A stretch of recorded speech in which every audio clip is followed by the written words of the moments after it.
This is what I felt like walking in last night to the DEI panel, Mark. I had the music in my head.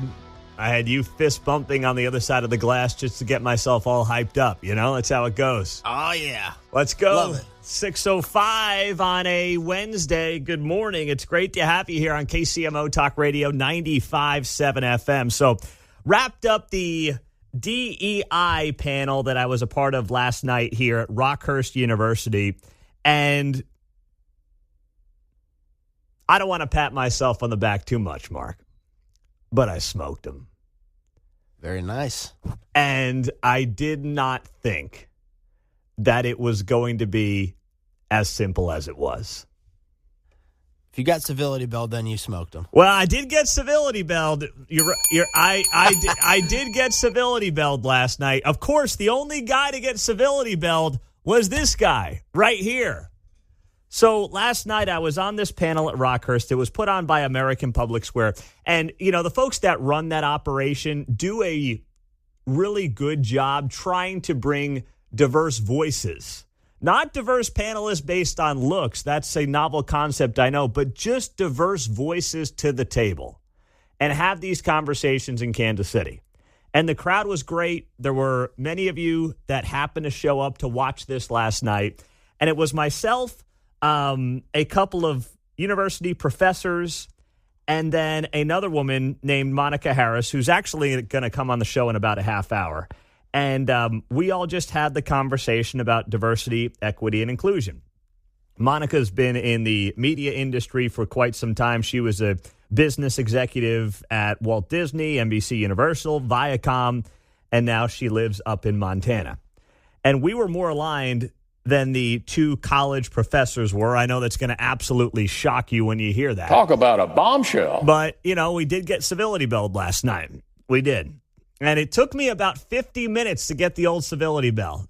So I don't know what the over-under was in your sports books, Mark. It was an hour-and-a-half event. So if you took the, I guess, over, depending on what you set the over-under at, you probably were a winner. Yeah, I would have thought probably in the first 30 minutes, so I would have been way off. Yeah, you would have been off. It took me till about the 50-minute mark last night to get civility belled on this DEI panel.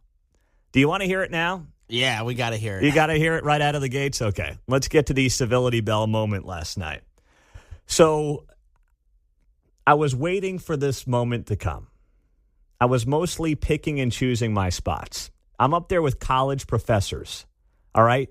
They don't know how, and I mean this with all due respect, they don't play in this sandbox where you make your point, you say what you want to say, and you move on. Or you develop that point, but you make the point and then you build the point on the back end. In academia, you kind of just, you know, say what you want to say and whatever feels good, but you're also trying to not hurt someone's feelings at the same time because that might be a microaggression. So as a result, you end up saying nothing. So we're having this conversation last night. And of course, it's about DEI and it's diving into white supremacy and all these different layers of this largely nonsensical topic. And then finally, I come in with the zinger that ends up getting me civility belled. Here we go. Well, that's that what might I've be been. that might be an interesting thing to find out. You're right. And then that gets into another point, and you can fact check me on this because this is the elephant in the room. Fathers. Majority of black families do not have fathers in the house. Fact, it's about 60%. For whites, it's about 50. Excuse me, Hispanic 30, white 20, Asian 15. And then on the other side, who makes the most money in this country? It ain't white people, it's Asians.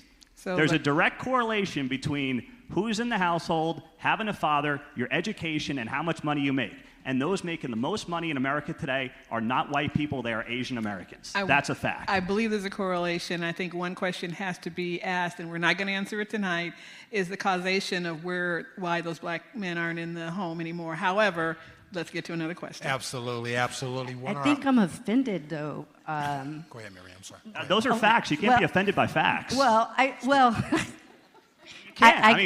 guess I'm mostly offended by facts. I guess I'm offended about the delivery of the fact. All I did was state numbers. You can't be offended by me stating numbers. That's impossible. All right, we have our first civility bell. All right. I I really do want to get to another audience question. Yes, a member of the audience brought up interesting. Okay. What are we taking a breath for? Wait, so I present facts and now we take a breath? I don't understand. I mean, I'm good to keep going. I don't know why anybody else wouldn't be. I'm not tense. I'm just presenting facts. That's all. I mean, people are tense about facts. I can't help them on that. It's fine. We have a question. We have a question. It's fine. It's fine. This is civil. Here we go. Someone in the audience brought up the Unite the Right rally. Of course. So there you go. I got multiple civility bells there. Mark, what'd you think of that? That was kind of fun. So was somebody from the crowd speaking while doing the civility bell, or what was going on with that? There was a guy in the front row who was banging the civility bell. It was him. Okay. Yes. So he was just sitting there and he kept banging the bell. And then I just started to play it up as basically part of the show. Like, why is he banging the bell? I didn't say anything. All I did was state facts. And I'm going to use that line. Facts can't offend you. Someone's opinion with facts could offend you, but facts in and of themselves cannot offend you. That's impossible. Was it the moderator and the guy in the front row that said we need to take a breath? Yes. No, it was the guy in the front row. Okay. Who was civility belling me. I guess we'll use it in that term. But yeah, I was like, why do we have to take a breath? I don't understand. I presented facts. Facts can't offend you inherently. You can be upset with someone's opinion off of facts, but I didn't give an opinion off of the facts. I just said these are the facts. If white supremacy is such a major problem in America, then somehow Asian Americans cracked the code. Okay?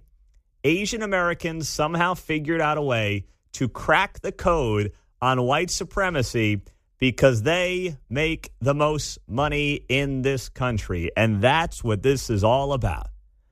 And to me, there's a direct correlation between how much money you make in this country and the fact that there is a focus in the household on two parents and also on education. And Asian Americans had that figured out better than any other group in America, including whites. So this whole conversation around white supremacy and white this and white that, well, somehow they figured out a way to make it work. Somehow this has been something that has gone their way. So it was a great event last night. I am glad that I went. I was on the fence because I knew I was going to be a man on an island, but I am also grateful that they invited me. I do think that the organization does important work here in Kansas City. And, I think we had a good night for Common Sense. 913-408-7957 is how you join us on KCMO Talk Radio, 95.7 FM. Streaming on the KCMO Talk Radio app. Let's go to Derek in Elk Grove. What's up, buddy? Okay, can you hear me? What's happening? Yeah, so you played the Will Kane segment yesterday that was showing black on white crime, right, versus white on black crime. Okay. Remember that? Mm-hmm. Okay, so what they're not showing in those segments is white on white crime. The numbers for white on white crime, okay, because the indicator for a crime is when you have a higher rate of potential victims. The reason black on white crime is higher than white on black crime is because there's more white people, okay? So they have a higher rate of victimization. That's why if you look at white on white crime, the numbers are going to be like 80%, just like black on black crime is like 80%, okay? Facts don't care about your feelings, all right? You're racist. That's why you put the black suit on there. Why aren't you so Chris Watts murdering his whole family every day? Talk about how white people are evil. Wow, you must have had some bender last night, Derek. I'm not even sure what you're talking about. I mean, if you want to go into the ratio, the numbers by ratio on crime stats, I mean, I guess we could do that. It's not going to go well for you, I promise. It won't. I went through those yesterday as well. Per capita offending rates per 1,000 people. All right. If you want to do that and have that conversation, we can have that conversation. It's not going to go well for you. I promise. I have them right here in front of me. But it also is kind of a sidebar on what we were just talking about anyway. But, we can do that if you want to do it. Per capita offending rates per 1,000 people, look it up. It's not going to work out well for you, man. But, hey, we had a good night last night talking about the DEI. And, yes, the fact checkers also had my back last night. I'll share some of that with you coming up this morning on KCMO Talk Radio. And we'll be joined by one of my fellow panelists at 6:40 this morning. So looking forward to having that conversation. In the meantime, the President of the United States gave a shout-out to one of our 2 states yesterday. Why did he do that? We'll tell you next on KCMO. I'm going to remember that night for a long time last night. Good morning, 6:20. It was great to have you here. The President of the United States giving a shout-out to one side of our state line. I will get to that coming up here in a moment on KCMO. We had a great night at the DEI panel that I was a part of at Rockhurst University. And what a show it was. Had to knock some common sense into some of these folks. Carl's an Independence. He was there. Carl, it was great to see you last night, my man. What'd you think? You're great to see me? That means your eyes are failing. Anyway. I didn't say you were good looking. I just said it was nice to see you. Thank you. The guy that was on the far end by the moderator was making a comment about variable standards, and you came up with one little quip that just shut him down. What was that quip? It went so fast I couldn't catch it. All right. So what you're talking about is the guy who was there. He was the wokest of the woke. His name is Graham Parsons. He quit West Point because he was upset that the President of the United States got rid of their DEI program. So now he's a professor somewhere else in New York State. And he was going on and on and on about how we need meritocracy, but we don't. He just didn't make any sense. And I mean that with all due respect. I think what you're talking about, and I believe I have the clip here, is where he was going on about, like, I think it was something about affirmative action. He's a fan of affirmative action, but then he goes on to say we got to treat people equally. And I said, you can't have both of those things at the same time. Is that what you're talking about and thinking of? I believe yes. Yes, he was going on about affirmative action, but individual standards for individual people, but we must have a meritocracy. And, yeah, and your comment, that must have been it. Yeah. That it doesn't make sense. You can't, they're mutually exclusive. Mm-hmm. And he just shut down. He had no reply to that. Yep. I think I've got the audio here. Let me play some of this for you. Thanks for saying hi last night, Carl. Oh, you're very welcome. Bye. All right. Let me play some of this last night. This is what the moment that Carl, I believe, is talking about. You're going to hear 2 voices early on, one of the females on stage, and then this guy, Graham Parsons, the guy who quit West Point and made a big stink about it and got a lot of attention for it. And then I come in with a zinger on affirmative action on the back end because he was waxing poetic all night about how much he loves affirmative action. Equity is different from equality in the sense that you may not use the same measure for each person. Okay, I think we need to tease that out then. You're going to achieve equality by having different measures for different people? I mean, because that doesn't seem like meritocracy then. Yeah, it's limiting meritocracy in this pure sense that there's one neutral standard for each.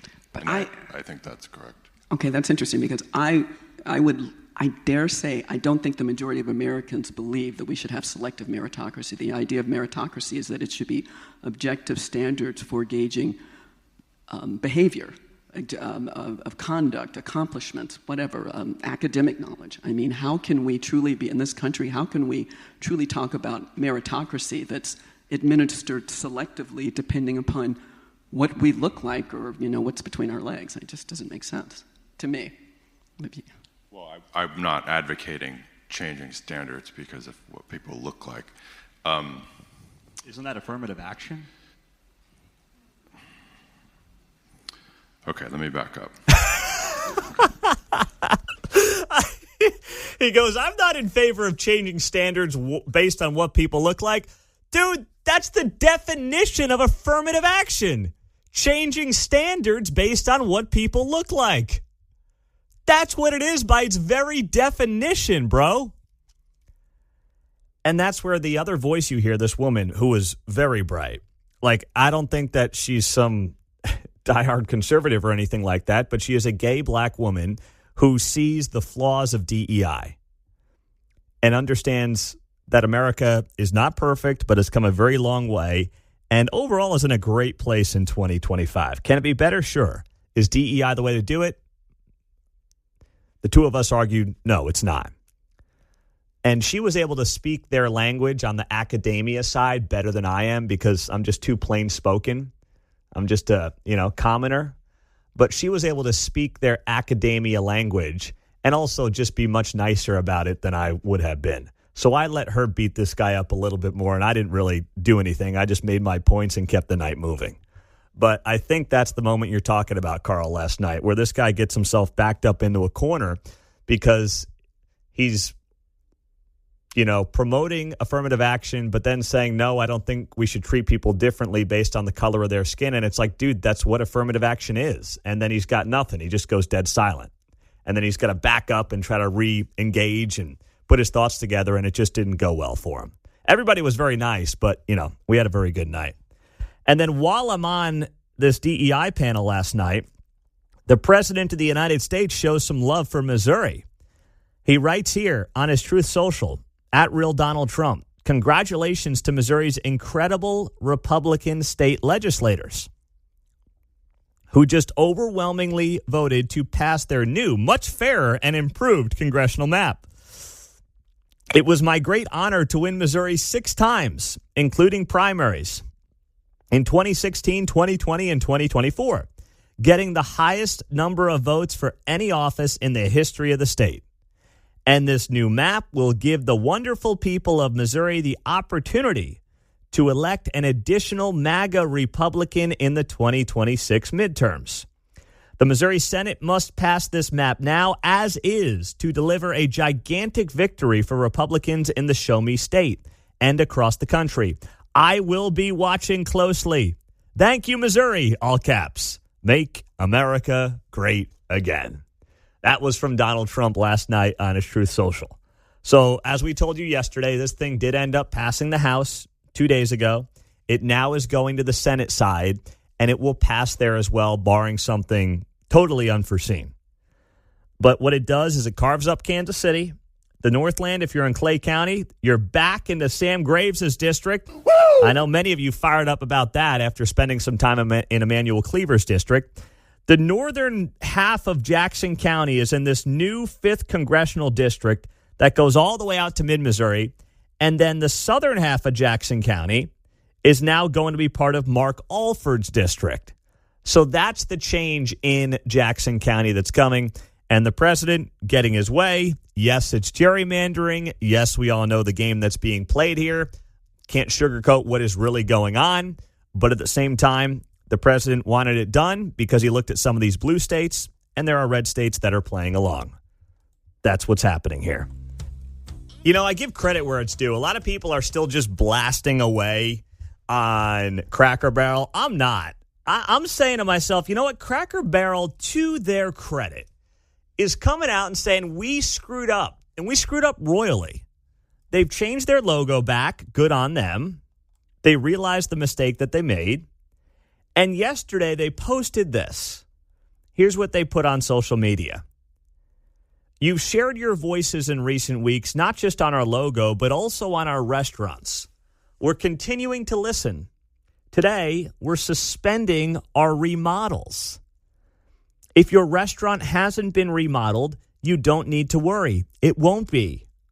With our recent announcement that our old-timer logo will remain, along with our bigger focus in the kitchen and on your plate, we hope that today's step reinforces that we hear you. I mean, listen, everyone's like ragging on him. I'm giving him a huge round of applause for that. That's fantastic. Literally, there are people who are just always looking to be outraged, even when they get what they want. They brought the logo back. They're not doing remodels in the restaurant. It's like, what? You won. That's it. You literally won. What are you mad at now? What are you possibly upset about now outside of just looking to be outraged by something else in this story for the sake of it? And Cracker Barrel probably saves a lot of money by not having to do a bunch of remodels and all the free advertising. Oh, yeah. I mean, that's what Trump said, too. Remember that? A couple of weeks ago, Trump's like, if Cracker Barrel's smart, they'll take all this free advertising and then go back to the old logo because people hate it and actually benefit from this. That's what they should do. And to their credit, they basically listened to the guy. I mean, he knows a thing or two about marketing. Say what you want about the old Trumpster, but he knows what he's doing when it comes to marketing. Now, I have not. There's one Cracker Barrel out by us there, Mark and Olathe. Have you been to that one off Strangline or no? Yeah, it's been a while. We used to go there with my grandparents when I was younger. Okay. So it's been a while. Yeah. Okay. All right. So you have not been there in the last few years. Yeah, I think it's been probably 2018. Okay. All right. I know there's one out in maybe it's Blue Springs, one up north. There's a couple up north, actually. One in Belton. There's one out, yes. 49. I was going to say there's one 163rd Street. Down here in Belton I'm looking at. Been there. You've been there, John? Oh, yeah. Have they remodeled that one in Belton? No. Okay. No, we haven't had enough time. In fact, here on Craigslist, it looks like there's 5,000 gallons of Cracker Barrel yellow here that we could in an enamel indoor paint. Looks like that's on sale. You know what? No, they hadn't done anything. We got to do a politics and a pint down there in Belton. That's what we got to do. Get it at the old Cracker Barrel and see what they want to host us out there. I was out at Mojitos. That's right next door to Mark Alford's office. Oh, yeah, that's right. Good Mexican restaurant. That's right. That's right. I love that. Well, okay, so we got 5 in the metro. Olathe, Belton, looks like this one's out in Blue Springs, and then we got 2 up north as well. So I don't know if any of those had been remodeled. I doubt we were on the short list here in the Kansas City area as they were working their way across the country. But if you're worried about that remodel coming to a Cracker Barrel near you, you no longer have to worry. And the one thing I keep hearing from people is, well, now they've got to fire the CEO. Well, hold on. I know, and trust me, I'll be the first one to sit there and say, hey, these CEOs for these corporations that are largely drawn to businesses in middle America are way too woke and out of touch. That's true. But you know what? If someone admits that they screwed up, if someone gets something wrong, I give them credit for that. If someone makes the change that the customer wants them to make, I don't really care what their national politics are. I give them credit for saying, I screwed this up. I made a mistake. So I don't feel that way. I don't really care about our background. I'm not just sitting here looking for some scalp because it would make me feel good. I don't want to see anybody lose their jobs. That's not what I'm interested in. So I want to make sure that everybody is able to come together, go to a Cracker Barrel, see the old logo, see the old layout, have a great time, and move on with their day. And have a great meal, most importantly, because that is what will keep people coming back. The notion that a restaurant changes based on its logo, based on the layout, and a remodel, no, those are Band-Aids. What keeps people coming back is what? What keeps them coming back is the food. That's it. It is great to have you here on KCMO Talk Radio. Thanks so much for joining us on 95.7 FM. We are always streaming on the KCMO Talk Radio app. Scheduled to have one of our panelists on here momentarily. Looking forward to hopefully getting her on the show. As I do have that as the correct number in there, guys, so I'm not sure if maybe it's something else, but we'll see if we can get her on here on KCMO Talk Radio 95.7 FM. I had a great time on the DEI panel last night. So hopefully, we can get Monica on for a few minutes. There's a lot happening, though, across the region and also across the country this morning.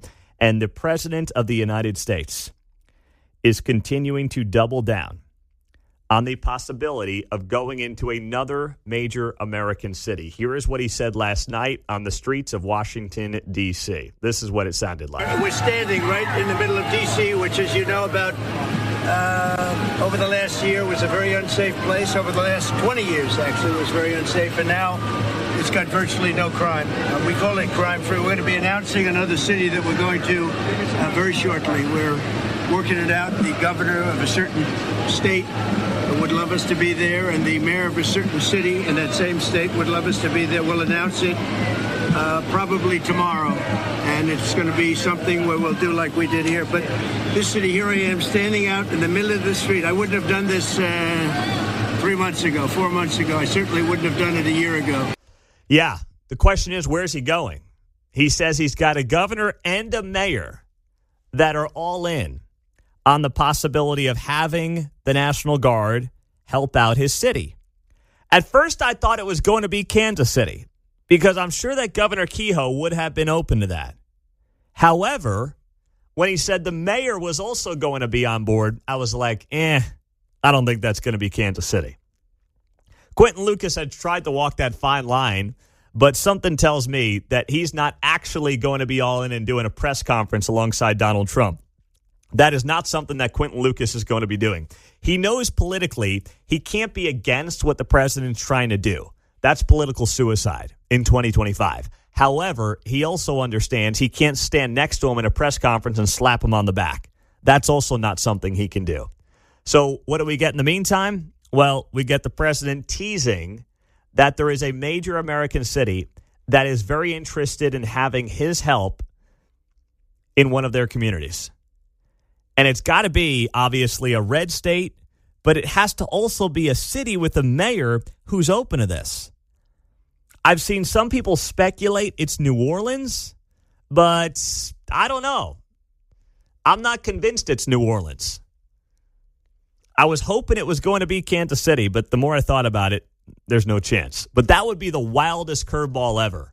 Quentin Lucas standing side by side with President Trump saying, yes, National Guard, come to Kansas City. It would be a brilliant political move for him here, especially if he wants to actually run for Congress. It would be so smart for him to do that. But something tells me he's not going to do it. Daddy, you're my daddy. Oh, that would be gold, man. That would be gold. He could drop one of those standing next to Quentin Lucas. That would be something else.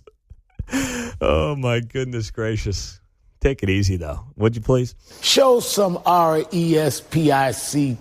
All right, let's be fair here. There's no doubt that what the President of the United States is doing when it comes to trying to tackle violent crime in major American cities is admirable. It's also very much political. It is a good thing for the President of the United States to have this clear fight with blue city mayors and blue city governors on this issue of crime. Because the crime has been rampant for the last half decade in many major American cities. We know about the problems that we've got here in Kansas City. 2 years ago was a record year for homicides in this town. And while things have gotten a little bit better, we still have major problems. And that's true for a lot of major American cities. So this sets up a good political equation for the President of the United States. People have come back to the side of law and order. They have come back to the side of common sense. And while I do believe the motives for the President of the United States are pure, there's also a political game that we're all getting caught up in here. That's undeniable. Because the reality is this. I know he was elected to be the president of every single American. But let's be honest. Cities didn't get Donald Trump elected. They didn't. Donald Trump is not in the White House because of Washington, D.C., Chicago, or Kansas City. So while I appreciate what he's doing, because as I've advocated for a long time, the crime that happens in major American cities eventually will spill out and spill over into surrounding communities. And we've seen that right here in KC. That being said, the political side of this is also motivated by, I believe, a look over here at this shiny object. Let's all get caught up in this fight over crime and maybe not look at some of the other issues that really are impacting more people on a day-to-day basis. Let's be honest. And that's the part of it that I think we really actually have to have a discussion on. The economic side of what's happening right now in this country is something that this administration cannot afford to whistle past the graveyard on. They can't. And while no one thought, at least no one who actually pays attention, thought that Trump was going to walk into office and lower grocery prices tomorrow, that was the reason number one that he got elected. Economic pain during Joe Biden's 4 years in office, driven in large part by inflation and just a high cost of living that wasn't getting any better. That's why Trump is where he is today. That is reason number, I believe, 1, 2, and 3. It's economic. And that's still the thing that most of us think about day to day. Walk into a grocery store, go to Costco. Good luck getting out of there for under a couple $100 if you got a family at least. Good luck. It's very difficult to do. And you could say that about any other grocery store that you choose. You're seeing people max out credit cards. Credit card debt is right now at an all-time high, over $1 trillion. People are feeling the pinch from the last few years. And that's not all. In fact, largely it's not Donald Trump's fault. It's not. I mean, this is largely driven by the insane spending of the last administration that got inflation very high and led us to a place where now we're just trying to keep up and recover to some degree. But he's got to be careful here. As much as like this is a nice little shiny object for people to pick sides on, when people think about their current lives, when they ultimately get home at night and they think about themselves and the top issues for them, most people, especially those who got Donald Trump to the White House, are not sitting there being like, boy, I hope I don't, God forbid, walk onto a bus in the urban core and get stabbed. Like, that's not what they're thinking. They're thinking about their cost of living. They're thinking about their grocery prices. They're thinking about their property taxes. They're thinking about, can my wages keep up with the cost of living that I've currently dealt with? Those are the things that are top of mind for most Americans. And while the administration is, I think, winning this argument that they found themselves in, pitting themselves against blue state mayors and blue state governors, it's a nice moment for them, but it's not going to be the thing that keeps them in political power. It's not. It may drum up great culture war conversations. It may be the thing that for this week and next week, you know, they get some rah-rah, the bases are fired up, and this is great attitude. And listen, I agree with what they're trying to do.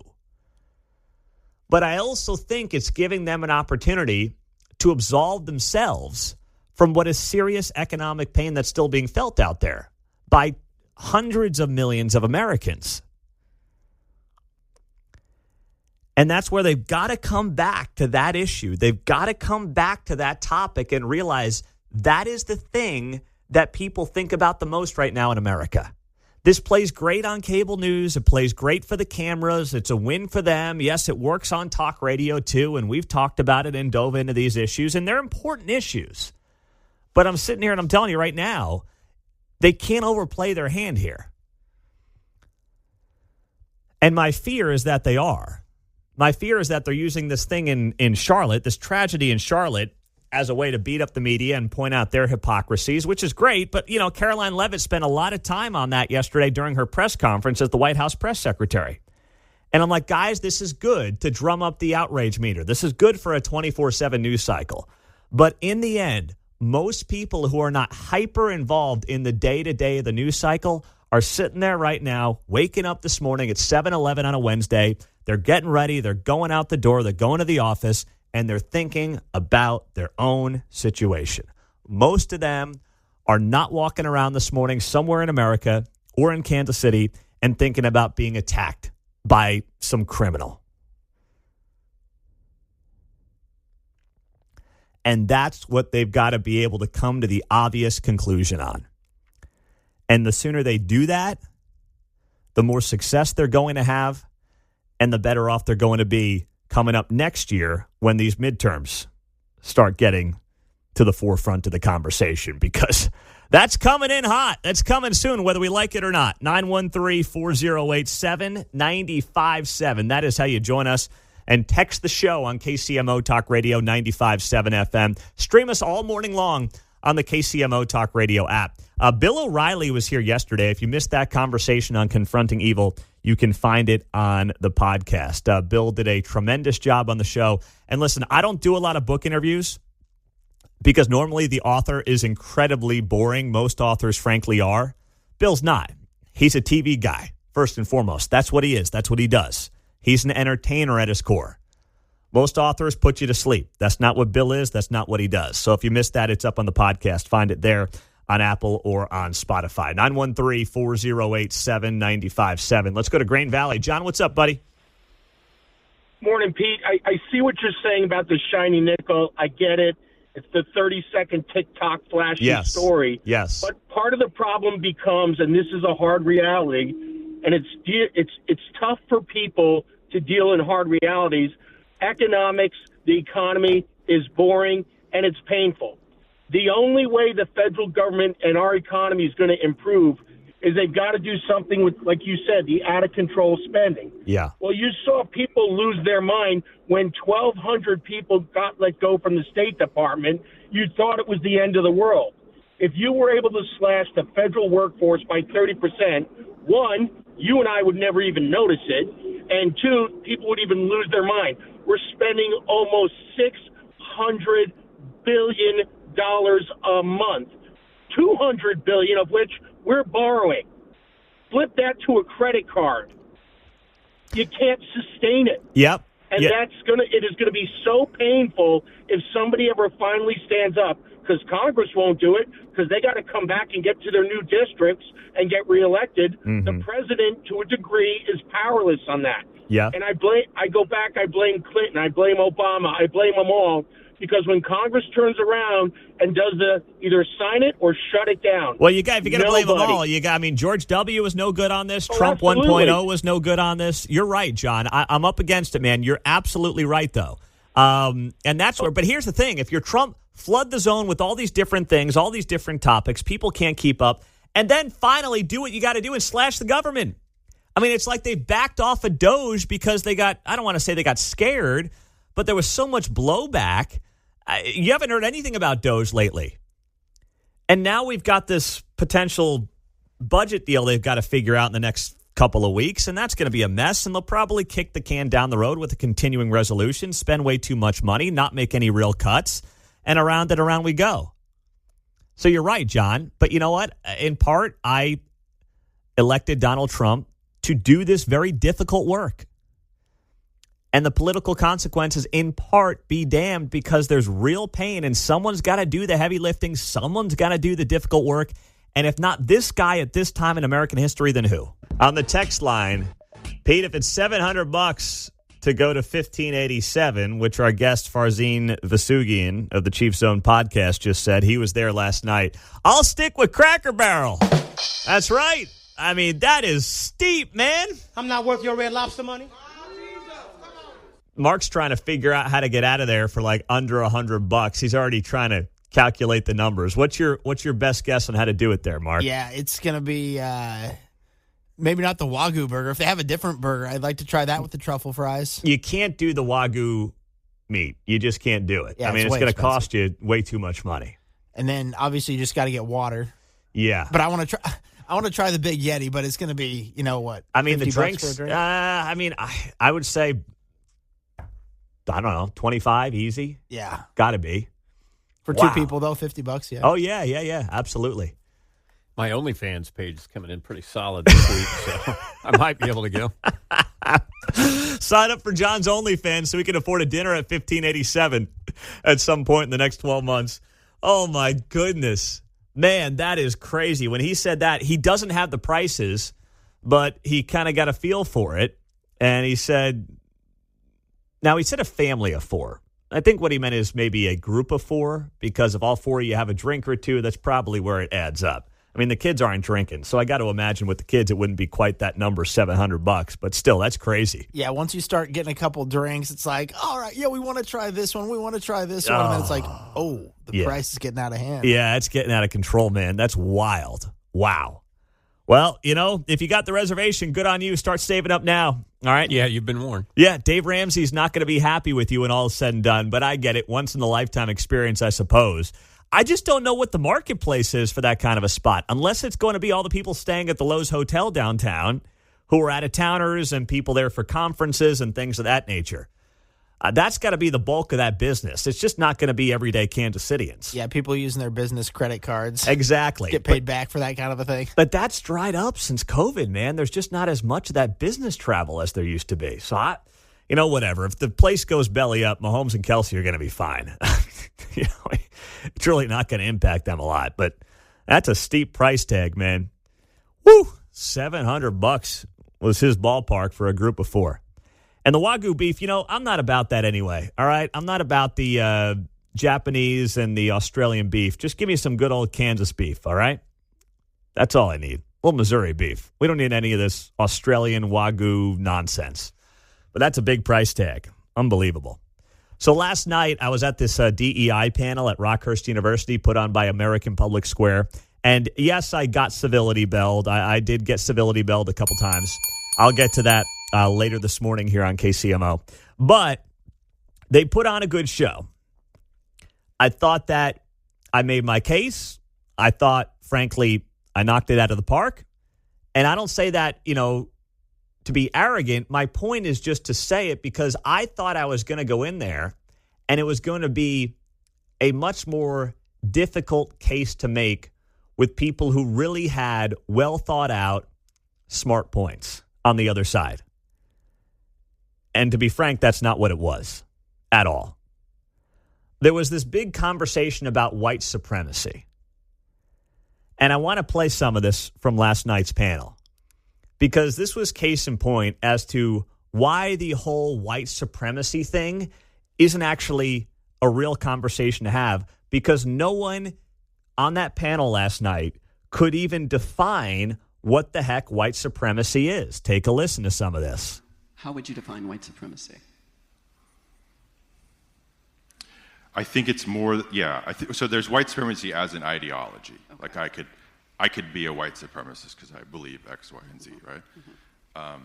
But if we're talking about white supremacy as a social phenomenon, I think that, so that's what I think that's another form of white supremacy. It's a structure. Okay, so going back to my life in Montana, large amounts of poor people, huge wealth there, but huge poverty. It's like a third world country in many ways, developing nation, excuse me.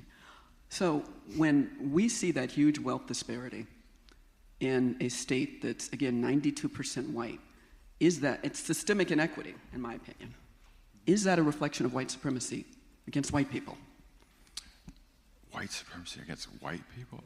It might be another, listen, I don't know about Montana. Same system. It's the same system that's affecting white people. They're yeah, so I also didn't say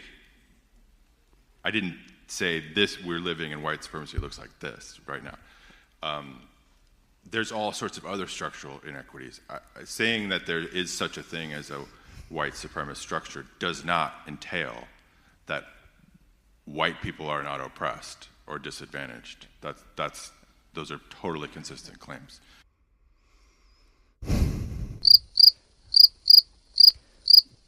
I really should be getting hazard pay for having to listen to some of that nonsense last night. Are you confused? Because I have no idea what that meant.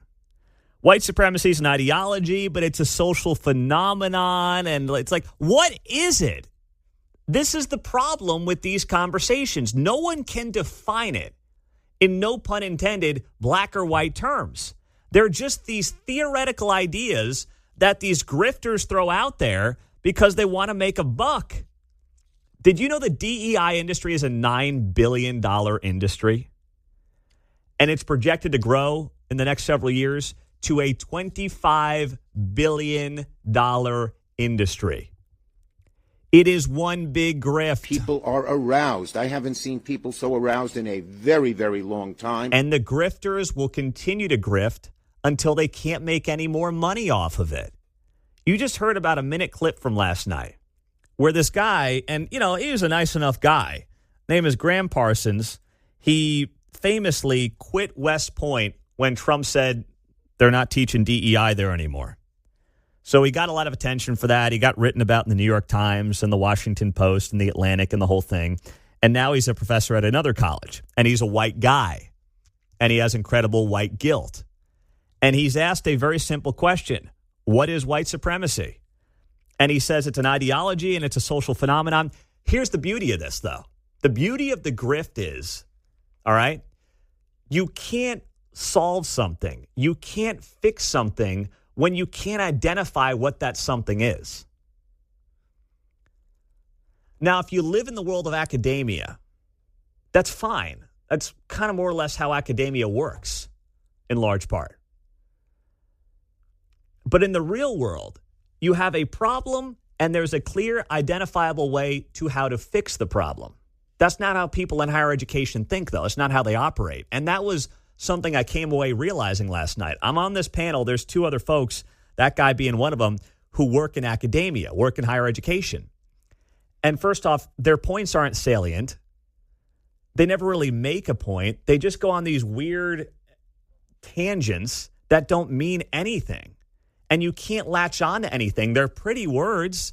They sound good if you're not paying attention or you're just kind of paying attention like most people in a college class. But there's nothing there. There's nothing of substance. None of it means anything. And when I was sitting on this panel last night, and it was streamed on their website, there's no way to rewatch it. I know some of you are wondering that.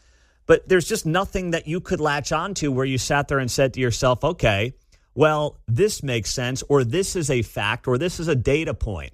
What is white supremacy? That should be a very simple answer for people that are making $10 billion as part of the industry.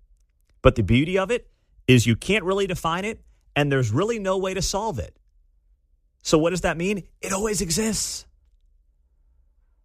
It always exists, and you can't solve it, but they're going to keep trying to pretend like they can solve it by growing the industry and giving them more money. And it's one big scam. And that was on full display last night, John. Can I transfer from climate change over to DEI? Yes, it's much more profitable. Okay, it's the new one. Yes, you'll make a lot more money doing that. And then you can afford to go to 1587, all right? You can drop the OnlyFans and you can go to 1587. Yeah.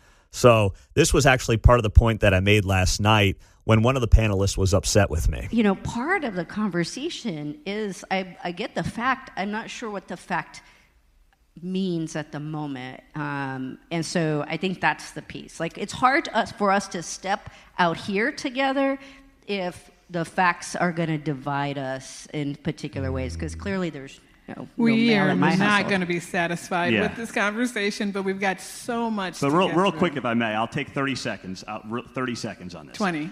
All right, I'll get to do it in 20. Who's got the timer? I don't want to get belled on this. But my point is, this is how DEI goes from a $10 billion to a $25 billion industry. We had this conversation on white supremacy. No one really has an answer on what it is. So if you don't know what it is and you can't define it, you can't solve it. You can just throw money out there and you can have your little programs in corporate America, but it's all nonsense. No one can define it. So if you can't define it, you can't fix something that's undefinable. But that's how the industry and the grift side of how we started this conversation goes from $10 billion to $25 billion. You're not wrong. Okay. Obviously, we have fact checkers here. Okay. All right. That's enough. Nothing I said there was wrong. And I'll leave you with this. And I said this last night. Somehow Asian Americans have cracked the code of white supremacy in America because they make the most money of any racial group in this country.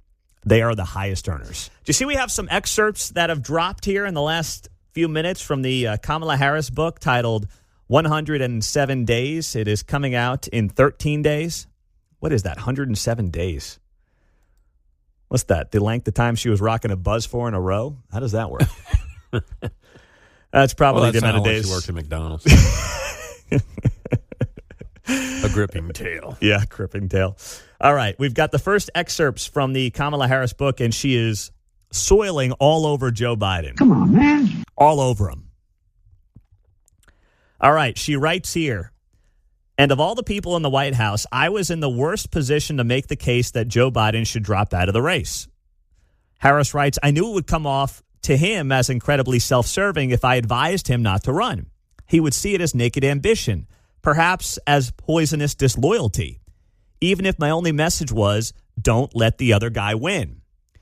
It's Joe and Jill's decision. We all said that, like a mantra, as if we'd been hypnotized. Was it grace or was it recklessness? In retrospect, I think it was recklessness. The stakes were simply too high. This wasn't a choice that should have been left to an individual's ego, an individual's ambition. It should have been more than a personal decision. She adds here, when Fox News attacked me on everything from my laugh to the tone of my voice to whom I dated in my 20s or claimed I was a DEI hire, the White House rarely pushed back with my actual resume. 2 terms elected DA, top cop in the second largest Department of Justice in the United States, and a senator representing 1 in 8 Americans. The knives are out for Pops. Suddenly she's a top cop. Yeah. Wow. Well, I mean, she was a DEI hire. Literally, Joe Biden said, I'm sitting here picking a black woman. That's what he said. That's what he said he was going to do in the summer of love. So by that very definition, that's who he is. That's who she is. That's who she was. They go on the note here. Worse, I often learned the president's staff was adding fuel to the negative narratives that sprang up around me. One narrative that took a stubborn hold was that I had a chaotic office and unusually high staff turnover during my first year. So these book excerpts coming out from Kamala Harris this morning, man, she is just clearly going after Joe Biden. And I'm not even saying she's wrong on some of this stuff. It was very clear that the relationship between these two was highly awkward and uncomfortable and felt very forced. It was never organic. And now she's making it clear in this book that she had a lot of problems with her boss, and she clearly feels like her boss undercut her during her 107 days on the campaign trail. Wow. Well, that is going to be absolutely fascinating to watch unfold. I can't believe it. All right, as we close out the 7 o'clock hour, I did want to just say good morning and hello to somebody who I was on the DEI panel with last night at Rockhurst University. Monica Harris is here on KCMO, and I would say that Monica and I probably see a lot of national issues very differently, but she has a great story. She had a very successful media career on the executive side of things. She now is a Montana resident. And just for backstory, for those who obviously don't know, since you can't see Monica on the radio, she happens to be a gay black woman who was more aligned with me, I would say, on some of these DEI issues than she would have been with some of the other panelists. Monica, good morning. It's great to have you on KCMO. Hey, Pete, thanks for having me. It's great to be here. I just want to ask you, I've only got a couple of minutes here, but for you in particular, like, what was the thing that you wanted people to take out of last night's event and conversation around DEI? Okay, thanks for asking. I think that's such an important question. I think that what I would like to emphasize is that DEI is not bad in theory, all right? Where DEI goes wrong is the implementation. I think most Americans, I made this point last night, even the vast majority of white Americans, really want to remove genuine barriers to systemic inequalities and ensure fair and equal treatment for everyone. But the problem is that DEI often shifts this goal from removing barriers to mandating specific outcomes and a sort of ideological conformity. So what happens is, instead of equal treatment, we get initiatives and programs that treat people differently based on their race and really create a new form of discrimination. And that's not what America's about. So then you look at it and you say, what's the answer here? And for you, as someone who admitted last night, like, you were someone who got into college through affirmative action, but you think it's had its place, it had its time, and 2025 is a very different world. So is there a way to solve any of this in the short term, or no? Yeah, as I mentioned last night, thank you for bringing that up. I was born in 1966, got into college, Princeton and Harvard Law School at a very different time when there were much higher barriers to entry. We now live in a world where, in 2008 we had a black man elected president twice. Very different story. Not all discrimination is eliminated, but we've made more progress than we care to admit sometimes. But in terms of, to answer your question, I believe, and I'm a leader of executive director of an organization called Fair for All, but we believe the most effective approach to removing these systemic barriers is to attack them at their root. which is really class-based problems we're dealing with that affect people of all races and colors and backgrounds. I see this all the time in Montana. Lack of access to quality K-12 education, for example. So we believe that true inclusion happens when we create genuinely fair, merit-based systems while ensuring that everyone has the foundational support to succeed. That's true inclusivity and not divisive faux diversity. Mm-hmm. Well, Monica, yeah, you were great last night. I really enjoyed being on that stage with all of our panel, but I was very impressed just with your life, hearing your story and your commentary as well. So I know you're heading back. You're at the airport right now. You're enjoying that beautiful airport in Kansas City, and I hope you have a safe trip back to Montana. Thank you so much. I love Kansas City, and I hope to be back and see you too. We love it. Thank you, Monica. Have a great day. You too. All right, there you go. Monica Harris, who was on that panel with me last night on KCMO Talk Radio. Fascinating stuff.